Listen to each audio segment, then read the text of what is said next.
रात के 11:30 बजे थे। गांव घनश्यामपुर के लगभग सभी घर अंधेरे में डूब चुके थे। कहीं कहीं सिर्फ लालटेन की हल्की कांपती रोशनी दिख रही थी। ठंडी हवा जब सूखे खेतों के बीच से गुजरती तो ऐसा लगता जैसे कोई फुसफुसा रहा हो। धर्मवीर अपने मिट्टी के पुराने घर के बाहर चारपाई पर बैठा बीड़ी पी रहा था। अंदर उसकी पत्नी कमला और 9 साल का बेटा गुड्डू सो चुके थे। बादलों में बिजली चमकती और कुछ पल के लिए पूरा गांव सफेद हो था। उसी समय उसने देखा, गली के मोड़ से एक अजनबी उसकी ओर आ रहा था। लंबा, दुबला, कंधे पर पुराना झोला और सिर पर फटी पुरानी टोपी। वो पास आ गया। भाई साहब, रात गहरी हो गई है, कहीं ठहरने की जगह मिलेगी? बस एक रात की बात है। सराय तो दूर है, पर चाहो तो आज रात यहीं रुक जाओ।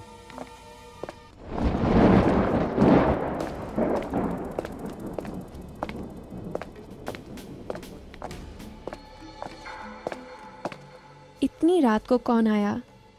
एक मुसाफिर है, बेचारा रात गुजार लेगा हमारे यहां आज। अजनबी एक कोने में बैठ गया। उसकी आंखें गहरी और ठंडी थीं, मानो किसी अंधेरी जगह की। खाना हुआ, अजनबी ने बहुत थोड़ा खाया और बोला, मैं बाहर बरामदे में सो जाऊं, कमरा मत देना। रात बीत गई। गुड्डू अचानक जागा। उसे लगा कोई उसके बाल सहला रहा है। वह घबरा गया। उसने उठकर देखा, कोई नहीं। बाहर झांका।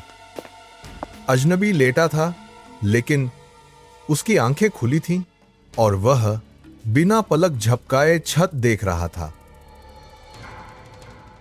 सुबह अजनबी गायब था। देखा, मैंने कहा था ना, ऐसा आदमी रात में भला क्यों भटके? धर्मवीर ने बात टाल दी। शाम को खेत पर गांव का पहरेदार रघनु बोला, अरे धर्मवीर, सुना? कल रात एक अजनबी की लाश मिली। चेहरा सड़ा हुआ, कपड़े भी फटे हुए। लगता है कई दिनों पुराना है। धर्मवीर के हाथ से कुदाल गिर गई। कई दिन पुराना? लेकिन कल रात तो वो मेरे घर जिंदा था। रात दरवाजे पर दस्तक हुई। धर्मवीर भाई, मैं फिर आ गया हूं। एक रात और ठहरना है।